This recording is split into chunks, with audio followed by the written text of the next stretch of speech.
Hello guys, mga kamamsis, kaparmers. For today, ang lulutuin ko naman ay ang lumpiang isda. Yan. Ito ay bangos. Pinatanggal ko yung laman at ngayon naman ay ating i-steam. Yan. Open the stove.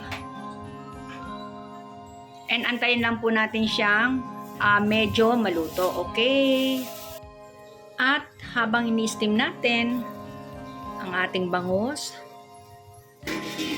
ay hihiwain naman natin ang ibang ingredients. So ayan guys, at i-try natin at baka luto na ang ating ini-steam na isda. Ayan, kung pwede na. Ayan. Pagka po ganyan ay pwede na to. Madali na po nating mahimay ang mga laman na yan. Ang purpose nito, bakit natin ginawa ito, ay upang madaling matanggal ang mga tinik. So, okay na yan. Off the stove. Okay. At i-cool down lang natin. At pagkaraan ay ating hihingayin. So, ating hanguin sa ang ating pinaka-strainer. Medyo mahirap lang po. Ayan. Kasama ng nakakapot ang kawali. Ayan. And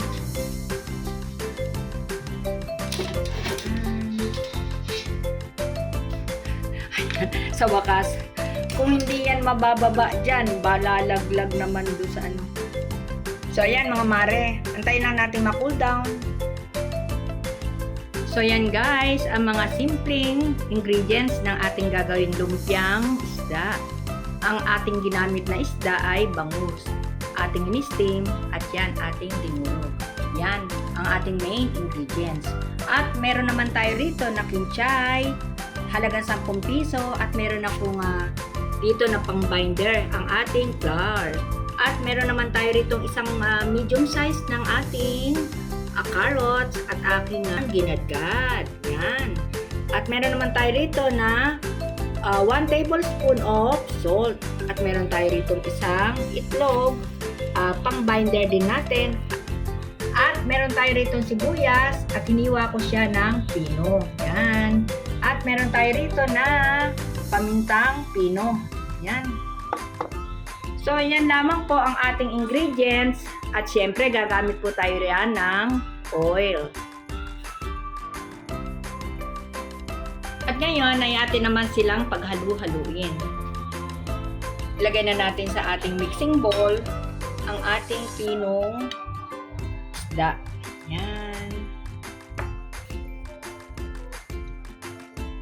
Ayan, inihalo ko na ang asin upang masama na siyang matunaw dyan sa ating binabating itlog. So ayan guys, paghalu-haluin na natin ang mga ingredients. Sibuyas, carrots, kinchay, at lagyan na rin natin siya ng pinong-pinong paminta. Konti lang. At ilagay na rin natin ang ating pang-binder. Harina. Tignan natin ang ating egg.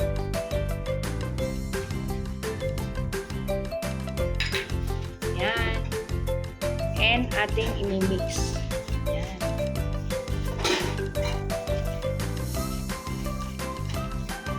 Hanggat sa mag-combine ang ating mga ingredients. Ayan mga kamamsis, ito ang texture ng ating gagawing lumpia. Okay na yan. Kaya lang sa akin, para sa akin, ang gusto ko ay madagdagan siya ng konting ng itlog. Yan, naglagay pa uli ako ng isang itlog. Kaya 2 na ang itlog ni Kamamsi Edit. Yan. And atin uling haluin. Yan, haluin lang ng haluin upang mag-combine ng ating mga mixture. Yan, ang ating mga ingredients. Yan. And mga kamamsis, ito ay optional lang. Maglalagay ako ng half lang nito, half. Kung gusto nyo, yan, lagyan nyo. And optional nga kako. Yan. And again, haluin. Haluin ng haluin. Yan. Okay na to. Pwede na natin tong ibalot sa ating lumpia wrapper. Yan.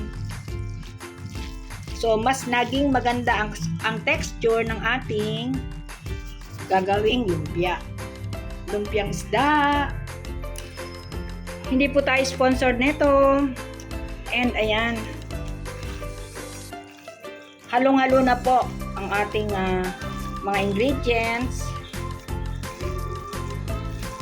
At napakaganda na ng texture ng ating mga ingredients na yan. Ayan.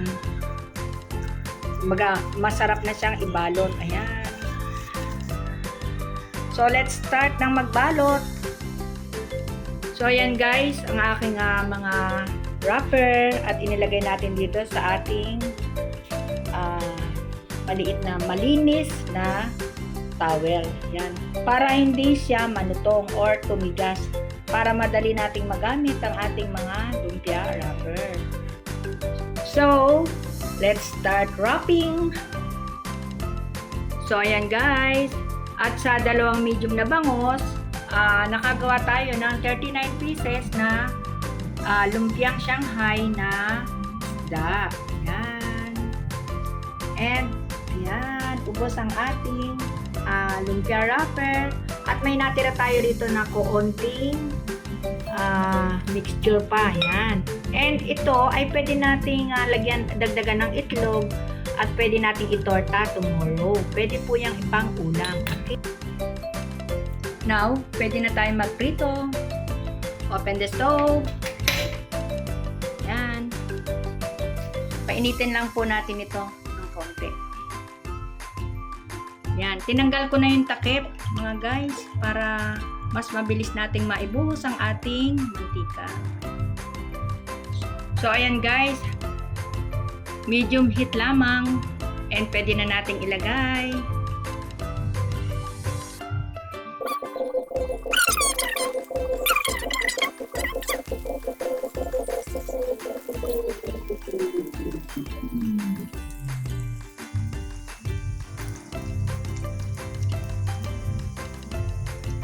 Yan.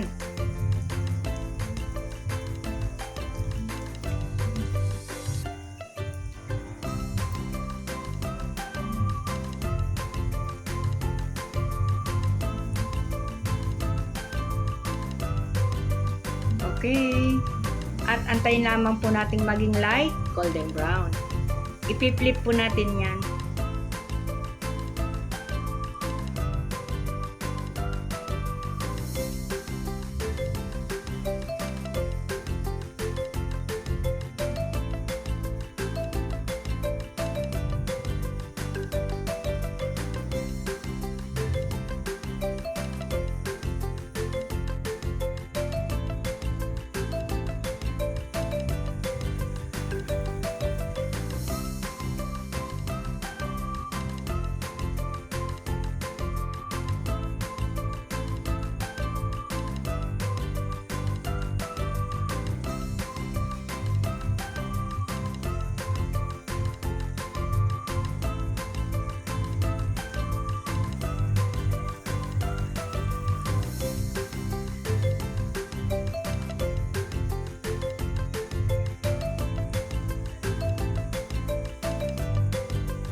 So, ayan guys, at atin ng mga hanguin.